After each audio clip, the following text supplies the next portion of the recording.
देखिए मेरा चेहरा देखिए, कोई थकान नहीं है। लोग पूछ रहे टी शर्ट में कैसे चल रहे हो? ना थकान है ना ठंड लग रही है मुझे। अब मैं क्या बोलूं? कहता हूं प्रेस के हमारे मित्रों, मगर मित्रों का काम नहीं करते ये लोग। हमारा छोड़ो, जनता के मित्रों का काम नहीं करते ये। क्योंकि अगर आपके मित्र होते तो आपको देश की सच्चाई दिखाते, बेरोजगारी के बारे में बताते, महंगाई के बारे में बताते, मगर नहीं, ये तो आपको चीता के बारे में बताते हैं। देखो देखो, अफ्रीका से 4 चीता आए हैं, देखो जंगल में घूम रहे हैं। देखो, यह भी सवाल पूछा कि क्या चीता हिरण को मारेगा या नहीं। मतलब अफ्रीका का चीता हिंदुस्तान में आकर हिरण को मारना भूल जाएगा। तो मित्र तो है नहीं। अच्छा, मीडिया बात नहीं उठाती जनता की, तो हमने सोचा पार्लियामेंट में भाषण करो। डिमोनेटाइजेशन, नोटबंदी के बारे में भाषण करने की कोशिश की, गलत जीएसटी के बारे में बोलने की कोशिश की। जो हम जमीन अधिग्रहण कानून लाए थे, जब नरेंद्र मोदी जी ने उसको रद्द करने की कोशिश की, हमने पार्लियामेंट हाउस में बोलने की कोशिश की।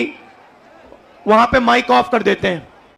तो एक तरफ मीडिया बात नहीं उठाती, दूसरे तरफ माइक ऑफ कर देते हैं।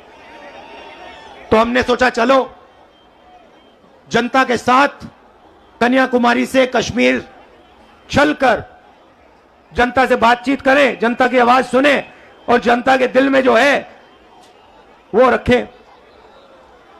3000 किलोमीटर हो गए, कन्याकुमारी से शुरू किया। कम नहीं होता भाइयों और बहनों। आप ये मत सोचो कि 3000 किलोमीटर कम होता है, कम नहीं होता है। 110 दिन हो गए, मगर अजीब सी बात है, थकान नहीं है। आप देखिए मेरा चेहरा देखिए, कोई थकान नहीं है। लोग पूछ रहे टी शर्ट में कैसे चल रहे हो? ना थकान है ना ठंड लग रही है मुझे। अब मैं क्या बोलूं?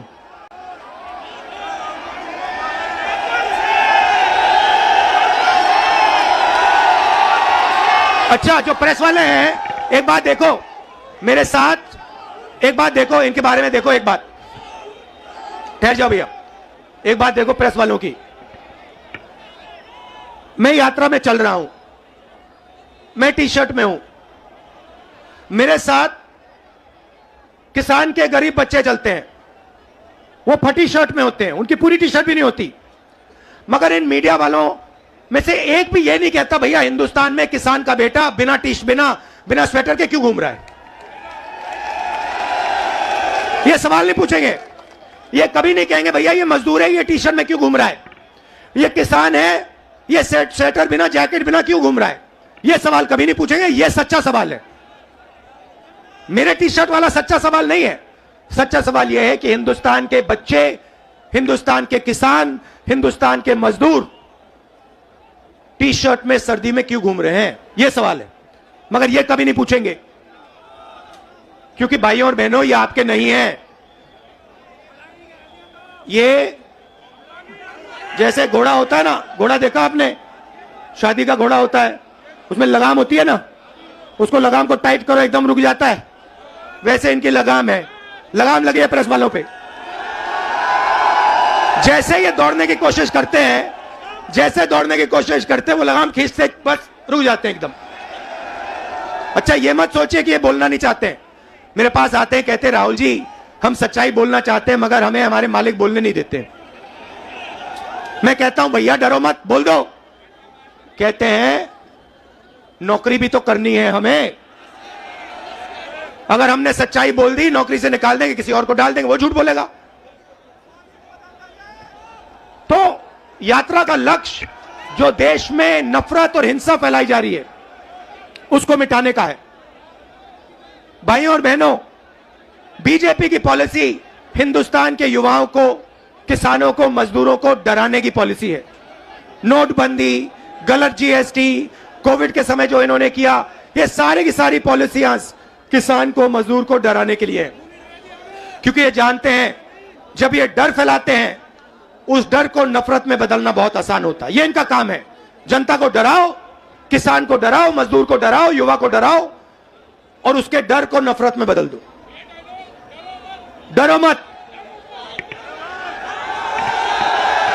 ये भैया, ये एक बात समझ लो, ये आपने बोला डायलॉग, ये मेरा डायलॉग नहीं है। ये शिव जी का डायलॉग है। ये डायलॉग डरो मत, ये हमारा धर्म है।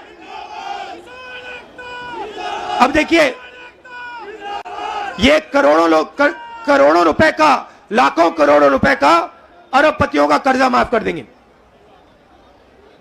लाखों करोड़ रुपए 1 मिनट में माफ कर देंगे। और किसान भूखा मर जाए, उसका कर्जा ये माफ नहीं कर सकते, कभी नहीं कर सकते। आप यूपी के, बाकी हिंदुस्तान के किसान हमारे पास आए थे, यूपीए की सरकार थी, आपने कहा हमारा माफ करो।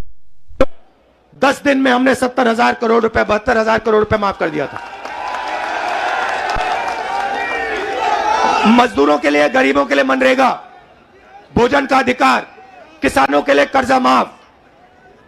तो हम डर को मिटाने की राजनीति करते हैं, क्योंकि हम जानते हैं अगर ये देश डर जाएगा, इस देश का फायदा नहीं होगा। अगर नफरत फैल जाएगी, इस देश का फायदा नहीं होगा। भाई और बहनों, दो और मुद्दे हैं यात्रा के।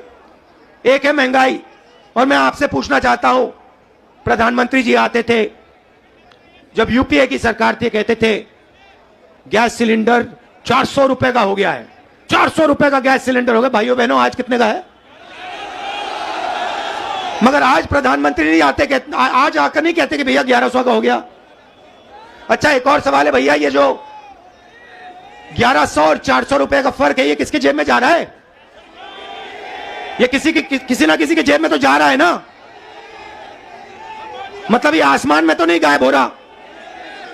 तो याद रखिए, ये नरेंद्र मोदी जी के जो खास मित्र हैं, 3-4 खास मित्र हैं, ये जो आपके गैस सिलेंडर का पैसा आपके जेब में से निकाला जा रहा है, उनकी जेब में जा रहा है।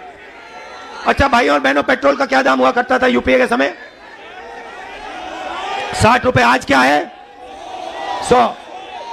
तो ये भी याद रखिए, ये जो 40 रुपये, 60 रुपया जो है, जो आपके जेब में से निकाला जा रहा है, ये भी उनके 2-3 मित्रों के जेब में जा रहा है। तो हमारा दूसरा मुद्दा महंगाई, और तीसरा मुद्दा, सबसे बड़ा मुद्दा, जो देश में नोटबंदी, गलत जीएसटी के कारण बेरोजगारी फैली है। आज 3,000 किलोमीटर में हर स्टेट में मुझे युवा मिलते हैं। मैं पूछता हूं क्या पढ़े? कहते हैं इंजीनियरिंग की, डॉक्टर बनने के लिए पढ़ाई की, आईएएस के लिए तैयारी की। और फिर मैं पूछता हूं भैया आप करते क्या हो? कहते हैं राहुल जी, शर्मा के कहते हैं राहुल जी हम तो मजदूरी करते हैं। कोई कहते हैं भैया, कोई कहते हैं मजदूरी करते हैं, कोई कहते हैं भैया हम पकौड़े पका रहे हैं। इंजीनियरिंग की पढ़ाई की, आलू के पकौड़े बना रहे हैं। अच्छा, एक रास्ता था युवाओं के लिए अग्निवीर वाला,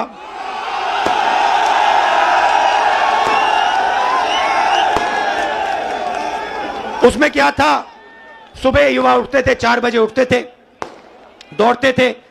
यूपी में आपको हर सड़क पे दिखेंगे, देश की रक्षा करने के लिए दौड़ते थे। और सपना था एक दिन बॉर्डर पे जाके देश की रक्षा करेंगे, तिरंगे की रक्षा करेंगे, सपना था। युवा 15 साल सेना में सेवा कर सकता था, उसके बाद उसको पेंशन मिलती थी। नरेंद्र मोदी जी ने कहा नहीं भाई, ये 15 साल वाली बात छोड़ो, पेंशन वाली बात छोड़ो, ऐसे करते हैं 6 महीने ट्रेनिंग करो, बंदूक पकड़ो, 4 साल रहो, फिर जूता मार के बाहर निकाल देंगे और उसके बाद बेरोजगार हो जाओ। नया हिंदुस्तान।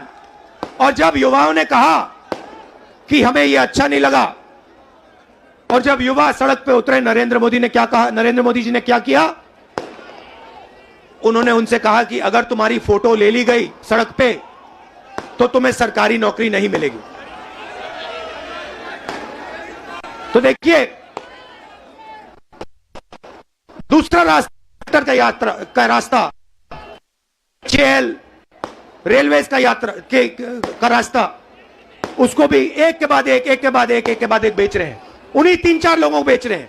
एयरपोर्ट भी उनको दिए जा रहे हैं, पोर्ट भी उनको दिए जा रहे हैं, रेलवेज भी उनको दी जाएगी,